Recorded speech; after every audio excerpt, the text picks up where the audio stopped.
Welcome back to Coronavirus Rewind, where we analyse the events that have unfolded during the pandemic.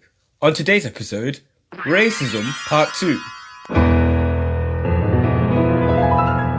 So last video, I gave you an introduction to my thoughts on the Black Lives Matter movement. And by the way, yes mate, that was just an introduction. In this video, we'll go through 3 racism-based events that caught my attention, and I'll give my humble opinion on it. So let's go! To be honest, there's not really much to say about this one, because it's kind of clear that this was a horrific incident. But let me just use this one for argument's sake. Now let's be honest, right?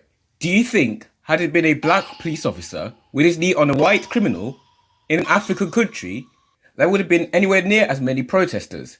And by the way, I'm not trying to comment on the black people's morality. I'm pretty sure that someone would see that this is a bad thing to do. But I'm just saying, whenever a white person does something to a black person, it's always considered racism, for some reason. Why never the other way around? A lot of black people I know love to play the victim when they're the ones being oppressed, but when they're the ones doing the oppressing, not only do they not care, but they'll even say you're being racist for correcting them. It shocks me that anyone takes these a lot seriously, it really does. Second on the list, there was this one news story about racism where the guy who was presenting it literally had the nerve to say, why is it that black people are criticised for killing people with guns, yet the person who distributed them to the nations is praised around the world? Are you a retard, mate? Because the guy who distributed them did not expect bellends like these to use them to murder people, you idiot. That's like saying, why is knife crime looked down upon, yet Gordon Ramsay is praised around the world? Because he isn't using it to stab people, you moron. Now this final one makes my head hurt. There was this news story of a black criminal who was on cocaine and was tased by a white policeman, and, for some reason, the black drug addicts got no backlash, and the police officer got all of it.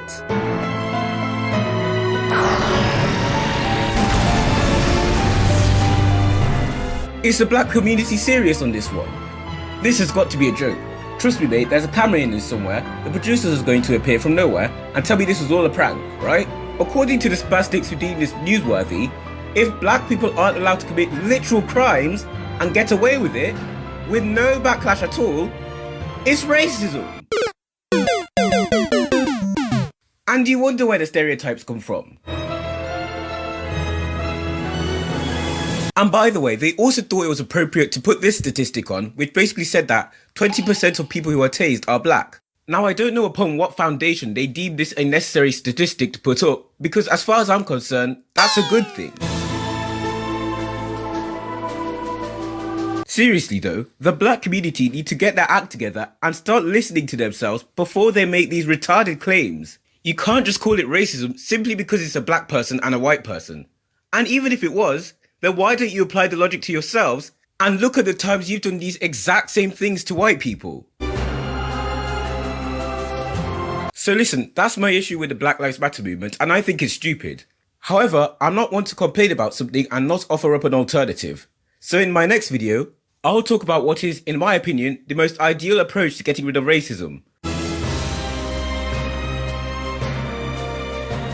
And also, by the way, why is it that when a white person says the N-word, people react to it like someone just got raped? Like, relax mate, it's just a word. Like when a white person says the N-word, regardless of who's saying it, the context in which they're saying it in, and whether or not it's actually directed to someone, and they end up with a virtual death threat. There are much worse things than the N-word, so please mate, just sit your ass down and relax, okay? Oh, for goodness sake.